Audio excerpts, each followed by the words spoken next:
Syafi'i, yang satu mazhab Hambali, yang lain pakai Maliki, yang lain lagi pakai Hanafi, apa enggak berantem? Apa enggak pecah belah? Nah, itu adalah pertanyaan lanjutan sesuai dengan judul besarnya kenapa kita harus bermadhab. Jamaah yang dirahmati Allah, semua pertanyaan itu perlu kita jawab dan kita dudukkan perkaranya biar lebih jelas, karena kadang-kadang bermain di kepala kita tanpa jawaban yang pasti. Begini jamaah sekalian, bahwa Nabi kita meninggalkan Al-Quran dan Sunnah itu kita sepakat. Yang jadi masalah adalah begitu Nabi wafat, maka Al-Quran kan berhenti turun. Begitu juga hadis Nabi kan selesai. Selama kurun waktu 23 tahun, Nabi dan para sahabat hidup di bawah naungan wahyu samawi, di bawah petunjuk ilahi, di bawah pengawasan Allah, berarti memang aman. Cuman yang jadi masalah adalah kalau Nabi sudah wafat, Al-Quran itu sudah tidak turun lagi. Memang sih Al-Qurannya abadi. Yang jadi masalah adalah kehidupannya itu yang mengalami perubahan terus-menerus. Problemnya bukan masalah Quran hilang atau Quran lenyap atau Quran dilupakan orang, bukan. Kalau itu sih aman.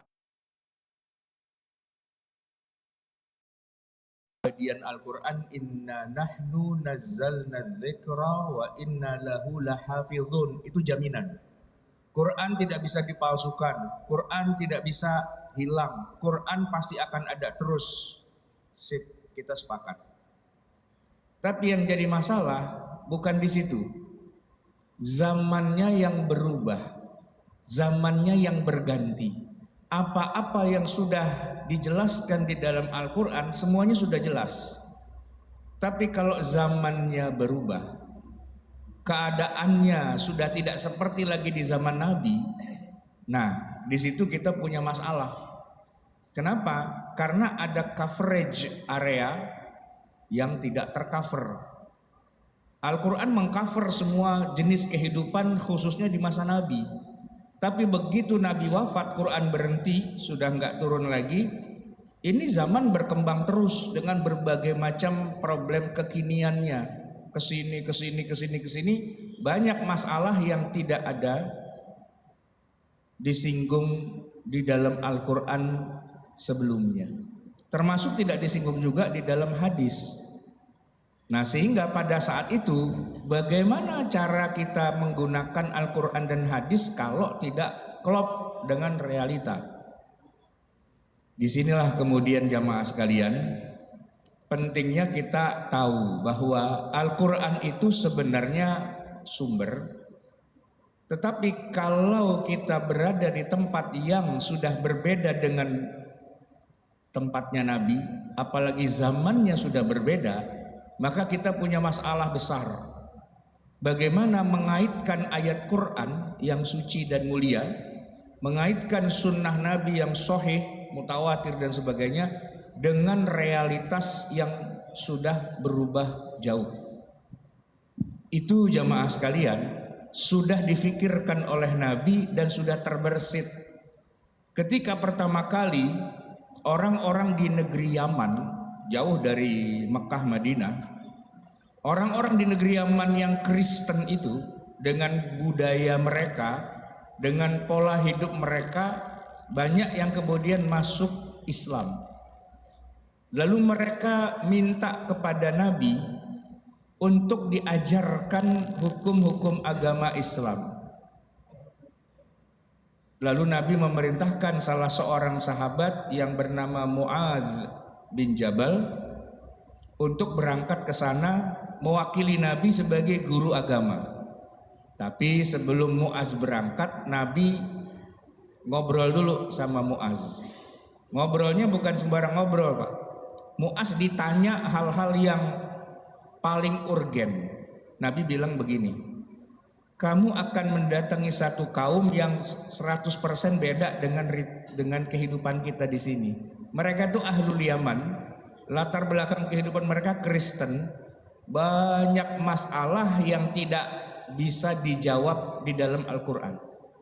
Karena waktu Quran turun, semuanya itu menjawab masalah-masalah yang ada pada diri Nabi dan pada lingkungannya. Entah itu ayat Makkiyah, entah itu ayat Madaniyah. Jadi Quran itu memang jawaban dari Allah, tapi jawabannya untuk Nabi dan untuk kehidupan di Mekah Madinah. Maka Nabi bertanya kepada Muaz, kalau kamu cari di ayat Quran nggak ketemu jawabannya, dengan apa kamu putuskan perkara?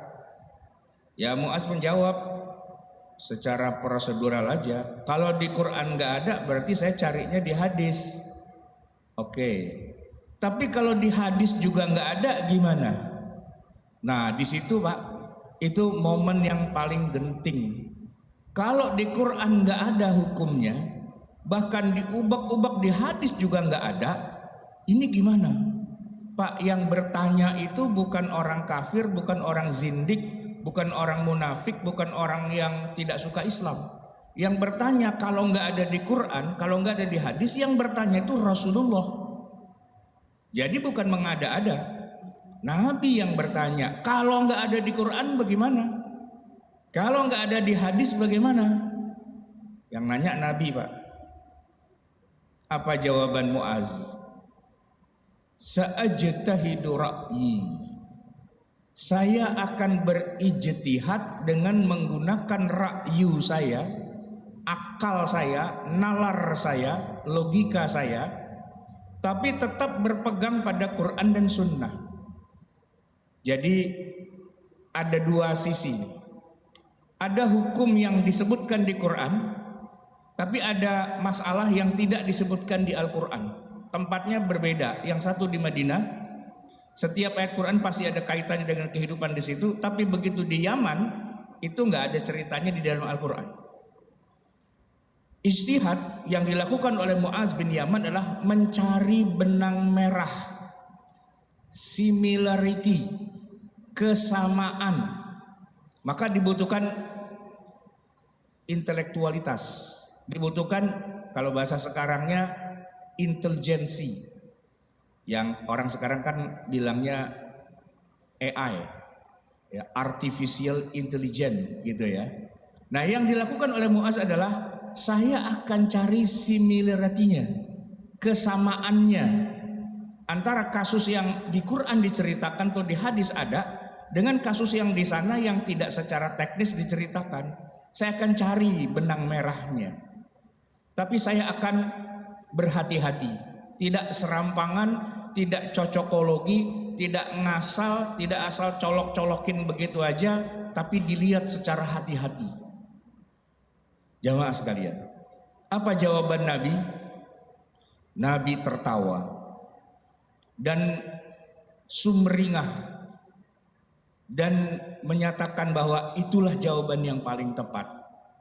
Bahwa kalau tidak ada di Quran, kalau tidak ada di hadis, carilah kesamaan-kesamaannya. Memang tidak ada secara eksplisit Quran menyebut, tapi ada kesamaan. Ada ilat, ada benang merah. Nah itulah yang disebut dengan al-ijtihad. Saya tanya Pak, ketika Muaz berijtihad, apakah dia meninggalkan Quran? Tidak. Apakah dia meninggalkan hadis? Tidak. Justru Quran dan hadisnya yang tidak mengcover masalah-masalah yang ada di sana. Maka ditariknya lah masalah itu biar rada cocok, biar rada nyambung dengan apa yang ada di Quran. Nah itulah ijtihad. Nah jamaah sekalian yang dirahmati Allah, Nabi bangga, Nabi bahagia, sumringah sambil menepuk-nepuk dadanya Muaz. Alhamdulillah, segala puji bagi Allah yang sudah membuat orang satu ini dia mengerti tentang agama. Jamaah sekalian, itu kisah sekilas itu menggambarkan pada kita bahwa walaupun sudah ada Quran, walaupun sudah ada hadis, Tapi tidak semua masalah secara eksplisit ada di Quran. Di situ ada usaha atau upaya yang disebut dengan istilah ijtihad, yang mana itu memerlukan kualifikasi dan spesifikasi yang tidak sembarangan. Yang boleh berijtihad itu harus orang yang pakar dalam Al-Quran dan Sunnah. Ya, dan yang kedua, ini yang lebih penting lagi, dia juga faham kondisi yang ada di tempatnya. Mu'az bin Jabal berpuluh-puluh tahun ngaji sama Nabi. Setiap ayat Quran turun dia tahu ceritanya, dia tahu maksudnya, dia ngerti kenapa ayat ini turun dan seterusnya kan. Beliau bersahabat sama Nabi selama puluhan tahun.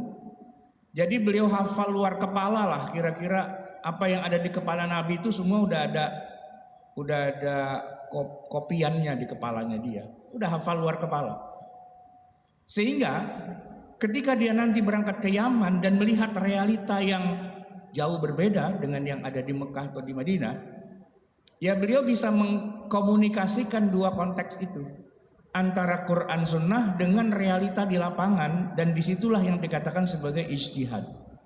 Tapi yang bisa melakukannya bukan orang sembarangan. Tidak mungkin Pak, kita nih yang baca Quran aja berebet-berebet gitu ya, baca Quran kagak lancar, apalagi ditanya maksudnya apa kagak tahu gitu ya, tiba-tiba kita ijtihad gitu Pak, nggak bisa.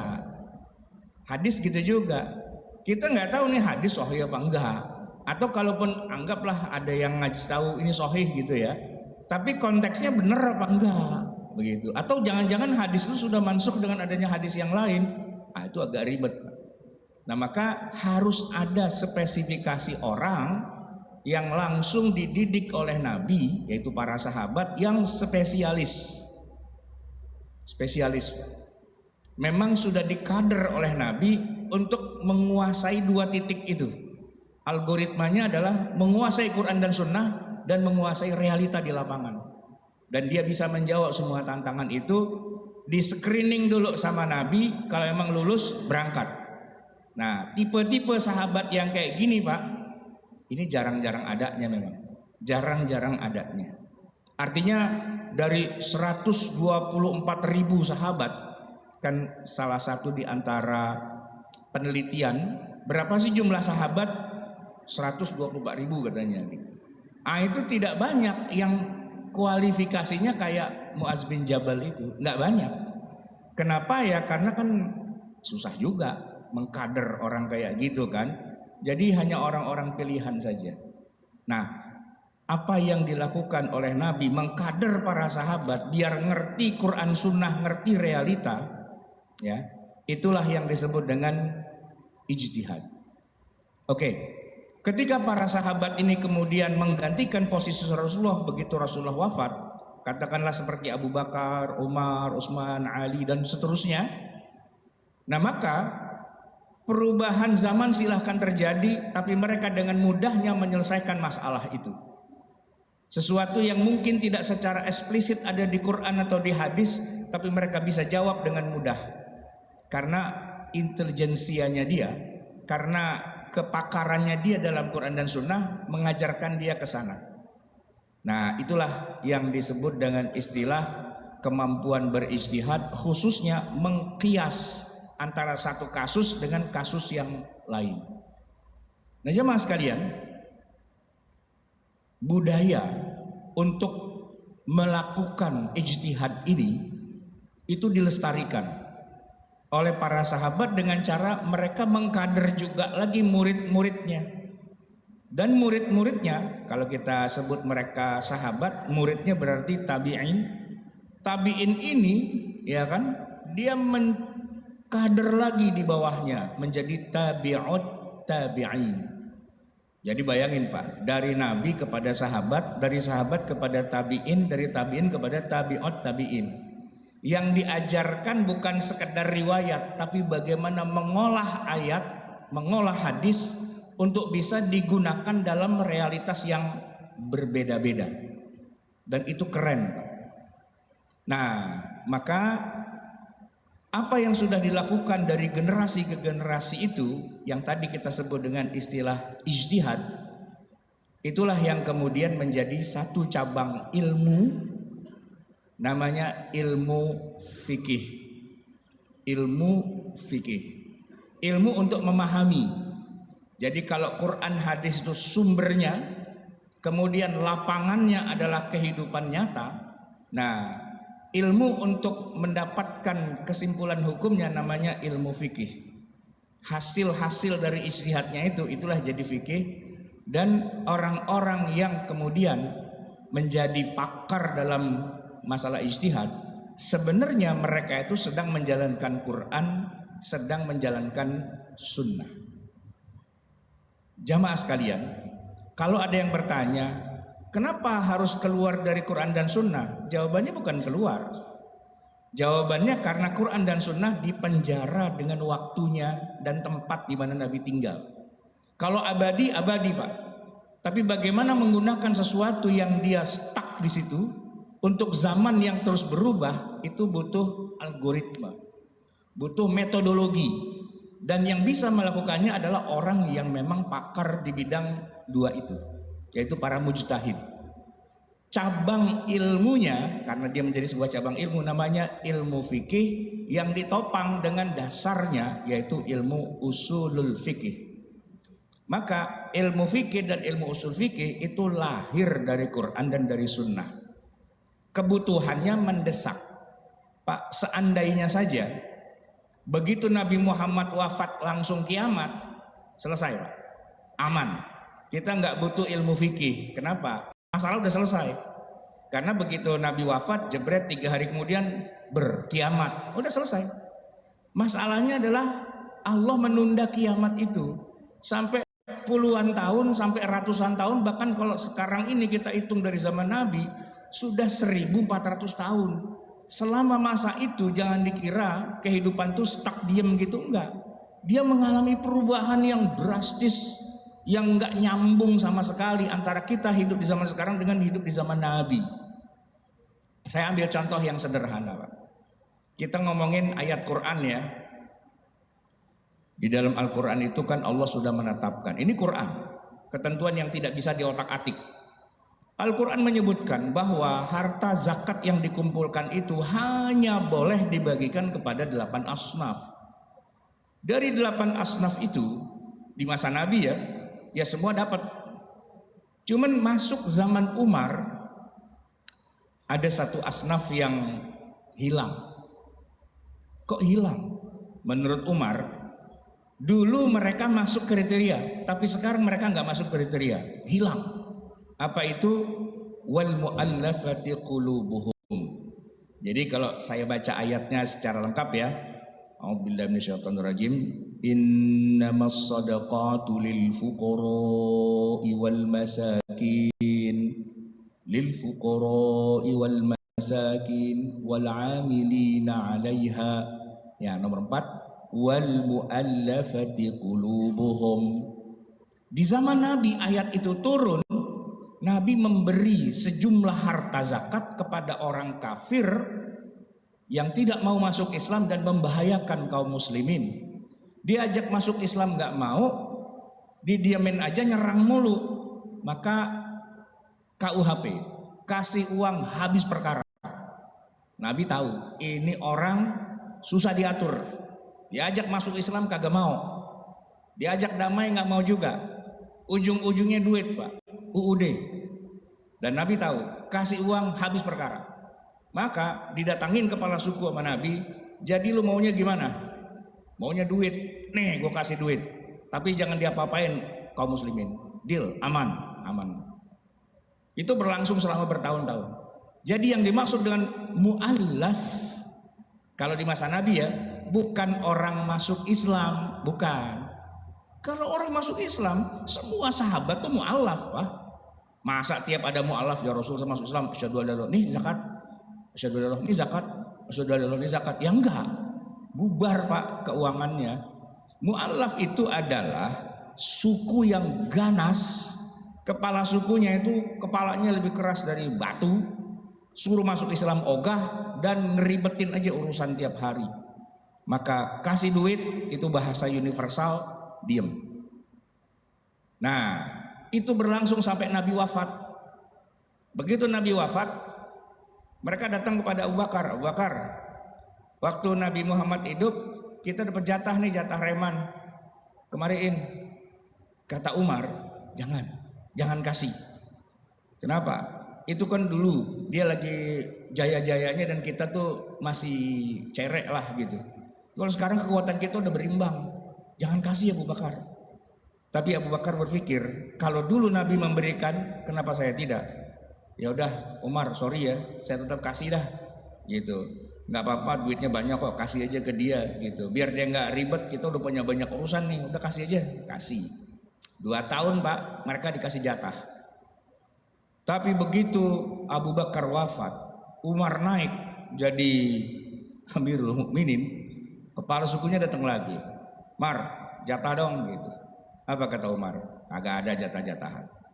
Sekarang lu ukur kekuatan lu berapa, kaum muslimin berapa. Secara di atas kertas, gue pites selesai loh. Imam masuk Islam atau kita ribut sekarang, kata Umar. Jiper juga tuh Pak kepala suku. Soalnya tentara kaum muslimin sudah bisa mengalahkan Romawi di zaman Umar, bisa mengalahkan Persia, bisa menandukkan Mesir, bisa menandukkan Yaman. Berbagai peradaban besar itu takluk di tangan Umar. Preman kampung tiba-tiba datang minta jatah. Gua potek pala lo, kata Umar. No, ribut ayo sekarang gitu. Dan Umar bisa langsung matiin kepala sukunya, bunuh semua rakyatnya, selesai, bisa. Karena memang sangat dikjaya kaum muslimin saat itu. Dan Umar bilang, mulai hari ini saya coret wal mu'allafati qulubuhum dari kamus mereka. Mereka bukan mu'allaf lagi, nggak perlu ditaklukkan hatinya, taklukkan aja lehernya, gitu Pak. Umar yang bilang gitu kan. Siapa yang berani ngelawan Umar? Oke. Jadi jamaah sekalian, kan zaman tuh berubah. Tadinya mereka kuat dan bisa menekan Nabi SAW, dan Nabi berpikir daripada kita ribut kasih aja, duitnya ada ini. Abu Bakar juga gitu. Tapi zaman Umar, kaum muslimin besar dan luar biasa kekuatannya, dan mereka semakin kecil. Dan kata Umar, nggak ada. Bukan duitnya nggak ada jatah buat lu, gitu Pak. Itu terjadi Pak, masih di zaman Umar. Bukan Qurannya kita rubah Pak, bukan. Qurannya tetap begitu, tetap wal mu'allafati qulubuhum, tapi konteksnya orang yang posisinya jadi mu'allaf itu sudah nggak ada lagi sekarang, kata Umar, dan itu diiyakan Pak. Nah sekarang nih Pak, kita hidup di zaman dimana satu lagi hilang Pak dari ayat Quran, yaitu wafir riqab. Zakat itu harus diberikan kepada orang yang dia budak, lalu duitnya kita bayarkan kepada tuannya agar tuannya membebaskan budak. Dari 8 asnaf itu untuk membebaskan budak. Kalau dalam mazhab Syafi'i, 8-8-nya itu harus dikasih. Jangan cuma fakir miskin doang, semuanya dikasih, gitu. Oke, kita bermadzhab Syafi'i dan kita mau jalankan, cuman Pak, sekarang nyari budak di mana? Kagak ada di Malaysia. Budak tapi artinya bukan budak seperti zaman Nabi, ya kan? Ini jatahnya buat budak, bukannya dihapus Pak, budaknya yang hilang. Terus mau diapain, gitu kan? Nah pada kondisi-kondisi kayak gitu, itu kan dibutuhkan ijtihad, ya kan? Jadi tidak sesederhana kembali pada Quran, kembali pada sunnah. Iya, kalau kembali pada Quran kita nggak usah kembali Pak. Orang kita nggak pernah kemana-mana, kita tetap pakai Quran dari dulu, nggak pernah keluar dari Quran, maka nggak ada istilah kembali. Kalau kembali kan dia pernah murtad keluar dari agama Islam terus kembali lagi, enggak. Dari awal kita tidak pernah melepaskan Quran dari genggaman kita. Dan kalau dibilang kembali, justru kita tanya, lu pakai kembali, kenapa lu murtad selama ini pakai kembali segala? Kita tetap pegang teguh Quran. Cuman masalahnya adalah suasana kehidupannya yang berubah, dan itu butuh ijtihad, dan nggak bisa sembarangan orang asal ijtihad semaunya. Menurut saya gitu, nggak bisa Pak. Anda harus punya kapasitas. Nah, Kapasitas itulah Pak yang disebut atau yang ada disiplin ilmunya namanya ilmu fikih. Gitu Pak. Ya kan? Nah, tanpa menggunakan ilmu fikih kacau Pak. Orang menggunakan ayat Quran seenak udelnya dia aja. Dia tafsirin seenaknya dia, sesuai dengan hawa nafsu syahwatnya dia, sesuai dengan kepentingan politiknya dia, gitu ya. Mentang-mentang Quran itu katanya silahkan masing-masing berekspresi dengan Quran, terus banyak orang seenaknya aja pakai ayat untuk hal-hal yang Allah tidak bicara tentang itu, tapi ayat itu dipakai buat kepentingan dia.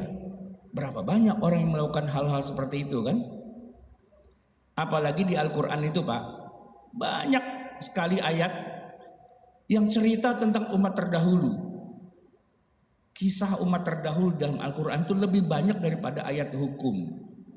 Dan kita kalau nggak ngerti konteksnya, kadang-kadang kita pakai hukum padahal bukan hukum Islam, bukan hukum Al-Quran, itu hukum Yahudi, tapi diceritakan di dalam Al-Quran. Ujung-ujungnya kita bukan pakai Quran, kita pakai syariat agama terdahulu. Nah, berarti kan bukan asal yang penting Quran, bukan asal yang penting hadis, harus punya pemahaman yang lengkap, yang mendasar. Baik, jemaah sekalian, berarti kita butuh ilmu fikih, gitu kan? Hanya saja memang, terus terang saja, para sahabat dulu ketika mereka berijtihad, terus terang saja ya, tidak selalu sama hasil ijtihadnya. Abu Bakar punya ijtihad, Umar juga punya, ya kan? Utsman juga punya, Ali juga punya, dan itu nggak sama.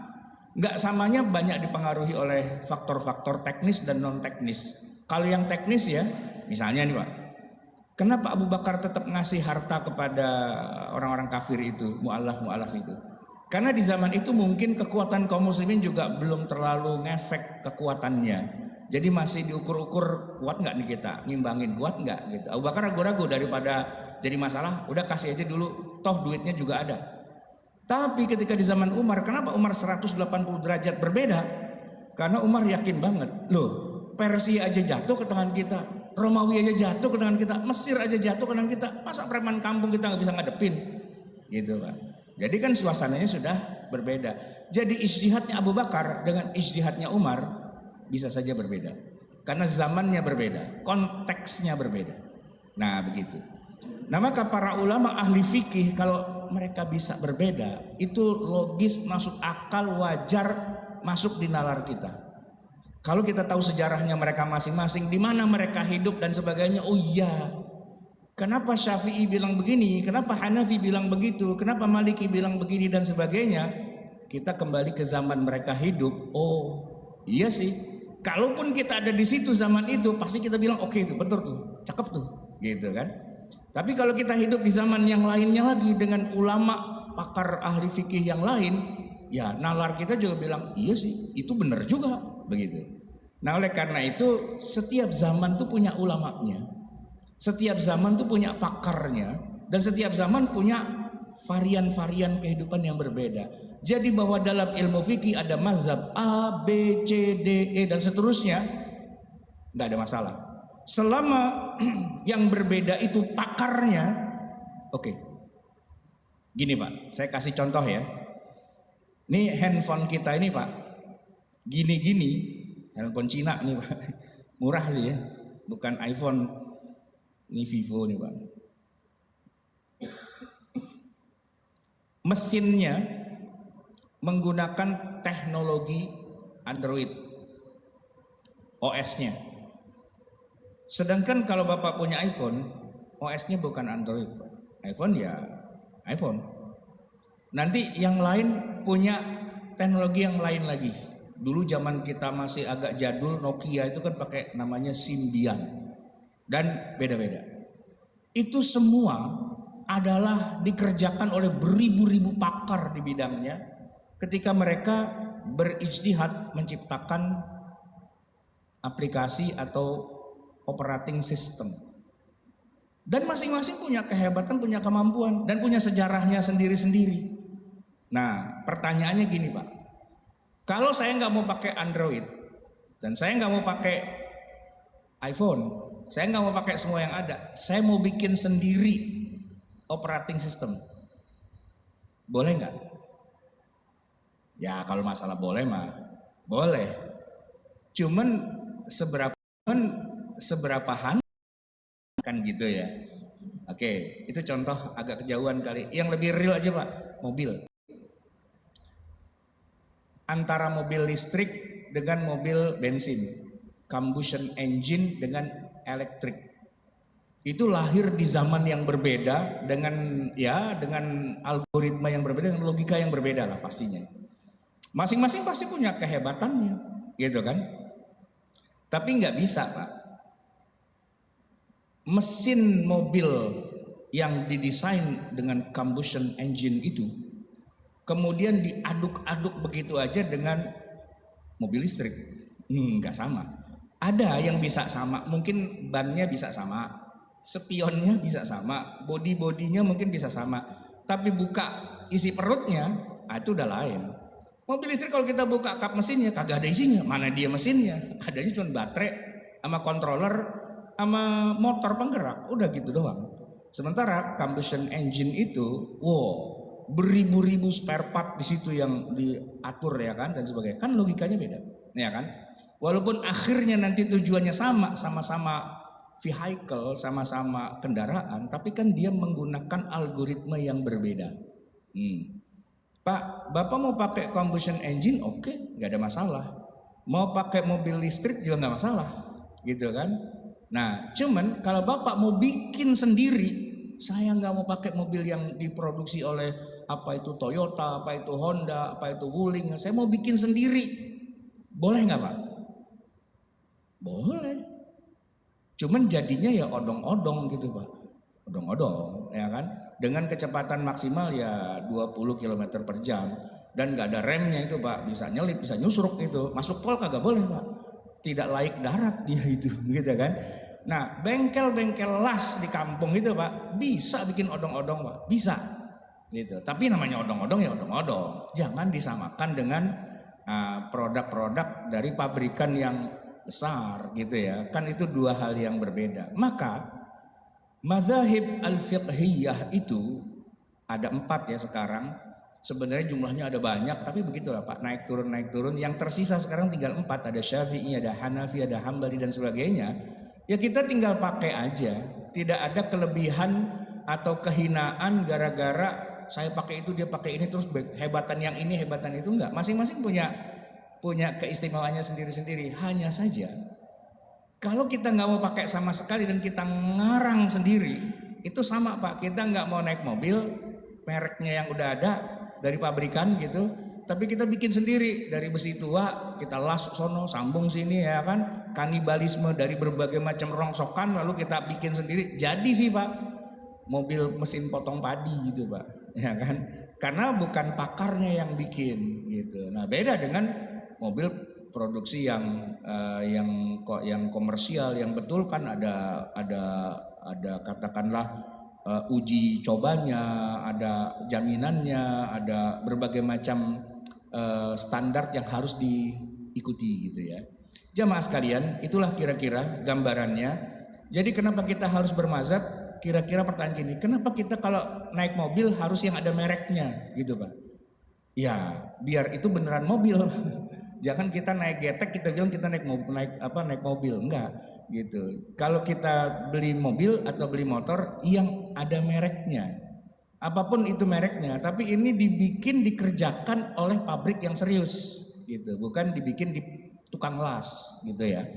Apapun itu mazhabnya, itu silahkan saja, yang penting kita bermazhab. Nah tapi bermazhab itu kan bukan pilihan Pak. Sama dengan kenapa kita Islam itu bukan pilihan, teknisnya Pak, bukan pilihan. Kalau memilih gini Pak, begitu kita masuk kelas 6 SD, bapak kita bilang, kamu mau milih mau jadi Islam, mau Kristen, Hindu, Konghucu, mau apa? Itu kan milih Pak. Kita nih Pak jadi orang Islam nggak pernah milih. Ya bapak kita Islam ya kita ikut aja Islam. Masyarakat kita Islam ya kita ikut masyarakat Islam, kan gitu kan. Bermadhab tuh gitu juga, nggak memilih. Ya kebetulan kita tinggal di Indonesia, seluruhnya ulama itu mazhabnya Syafi'i. Ya masa kita bilang enggak, gue mau yang Hanafi aja. Nah dari mana tong tiba-tiba jadi Hanafi? Belajar di mana? Ya kan? Apa rujukannya? Enggak, saya baca-baca di internet. Ya, itu mah bukan bermazhab namanya, ya kan? Nah, begitu juga. Kita jadi orang Islam itu bukan karena kita ya istilahnya memilih ya, tapi memang suasana kehidupan di negeri kita ini mayoritas muslim, orang tua kita muslim, keluarga kita muslim, ya otomatis kita muslim. Alhamdulillah sih, gitu ya. Bermadzhab Syafi'i gitu juga. Ya karena orang Indonesia semua bermadzhab Syafi'i. Mau bilang apa? Dan gak ada jelek-jeleknya juga bermadhab Syafi'i. Jamaah sekalian, waktu kita udah habis ya. Udah jam 12:58. Sebelum saya akhiri, mungkin ada pertanyaan satu dua, silakan.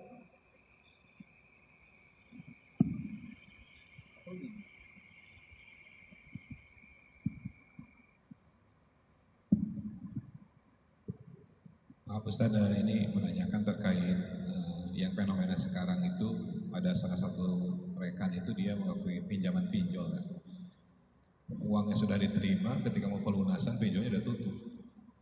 Nah, ini kira-kira seperti apa menyelesaikan, karena dia merasa pernah menerima uang tersebut dan ketika penyelesaiannya seperti apa, dia ketakutan informasinya kira-kira pelunasannya seperti apa dan harus seperti apa. Gimana Pak tadi pertanyaannya? Dia pinjam pinjol Pak. Pinjol? Iya, Oke. ketika mau dilunasi si pinjolnya tutup karena dilarang oleh pemerintah. Iya. Nah, pertanyaannya, hak dia sudah diterima dan dia mengembalikannya harus kemana, seperti apa? Oh, berarti belum bayar sama sekali? Apa sudah bayar pokoknya? Pokoknya udah tapi yang, ya misalnya gini, misalnya pinjol itu berapa sih? Kalau pinjol itu misalnya 10 juta gitu misalnya. Udah kebayar 10 juta, tapi bunganya belum atau gimana? Oh iya, ya begini Pak. Ya ibaratnya main judi lah ya, main judi Pak. Lagi main judi nih gitu, pas lagi menang, udah gitu digerebek sama keamanan. Ini duit banyak banget nih, ini diapain gitu ya? Ada, ini duit orang bukan duit kita. Jawabannya gini Pak. Kalau ini duit orang, bukannya kita sedekahin, bukan, tapi ya kita serahkan kepada yang berwajib, siapa yang berwenang di tempat itu, bahwa ini bukan duit kita. Kayak kita nemu duit di jalan, gitu ya. Kayak kita nemu duit jalan, itu bukan duit kita. Makanya jangan diambil lalu masukin kotak amal, enggak. Diserahkan kepada, kalau di lingkungan perkantoran ini serahin kepada keamanan kan gitu ya. Biar nanti biar dia yang handle atau bagaimana gitu. Ini duit orang, bukan punya saya kasih gitu. Nah kalau kayak tadi pinjol, kasusnya mirip. Jadi kita pinjam duit, belum sempat kita bayar udah dibubarin. Nah nih, saya mau bayar gimana? Kan nggak jelas tuh kan. Ya pertama kita menyiapkan dulu senilai yang kita pinjam di luar dari bunganya, ya kan? Nah terus kita tanya kepada yang berwenang atau yang berwajib, ini bagaimana nih, gitu kan? Apa duitnya harus kita kembalikan kemana, ya kan? Kalau nggak ada jawabannya, ibarat kata nggak ada satpam dan sebagainya, ya duitnya bukan kita makan sih Pak, tapi kita istilahnya kita sisihkan sebagai ketika nanti misalnya ini nggak ada lagi yang membutuhkan, nggak ada lagi yang meminta dan sebagainya, ya sudah kita kembalikan kepada kepentingan umum. Apakah itu jadi lampu penerangan jalan, apakah itu jadi jalanan itu sendiri, atau jadi apa dan sebagainya, sifatnya bukan sedekah karena itu bukan uang kita juga kan, gitu. Tapi itu adalah kewajiban yang harus kita tunaikan. Cuman mau menunaikannya kepada siapa udah nggak ketahuan lagi. Nah ini pertanyaan bagus nih Pak. Tidak ada di Quran, tidak ada di hadis, ya kan? Dan kalau para sahabat hidup zaman sekarang, Bapak nanya gitu, mereka juga bingung. Pinjol apaan pinjol? Kan nggak ada di masa itu kan? Nah tapi kalau kita udah mengerti kasusnya, intinya adalah kita tidak boleh makan sesuatu yang bukan hak kita. Dan kalau kita ngutang sama orang, kan kita harus balikin. Kalau orangnya mati, ada ahli warisnya. Kalau lembaganya dibubarkan dan sebagainya, saya nggak tahu ya, tapi coba kita searching dulu, ini kasusnya kayak gimana. Saya belum menjawab yang benernya, tapi intinya nggak boleh kita makan, gitu aja sih poinnya. Cukup ya, kita tutup dengan doa. Bismillahirrahmanirrahim. Alhamdulillahirrahmanirrahim. Hamdai wa fi ni'amahu yukafi mazidahi rabbana lakal hamdu wa lakas syukru kama yanbaghi li jalali wajhika wa li 'azimi sultanik. Allahumma shalli wa sallim wa barik ala sayyidina Muhammad wa ala ali sayyidina Muhammad. Rabbana zalamna anfusana wa illam taghfir lana wa tarhamna lanakunanna minal khasirin. Rabbana amanna bima anzalta wa taba'na ar-rasula faktubna ma'asy syahidin. Rabbana la tuzigh qulubana ba'da idh hadaitana wa hab lana min ladunka rahmah innaka antal wahhab. Rabbana atina fid dunya hasanah wa fil akhirati hasanah wa qina adzabannar. Wa sallallahu ala sayyidina Muhammadin wa ala alihi wa sahbihi wasallam. Subhana rabbika rabbil izzati amma yasifun wa salamun alal mursalin walhamdulillahi rabbil alamin. Wassalamualaikum warahmatullahi wabarakatuh.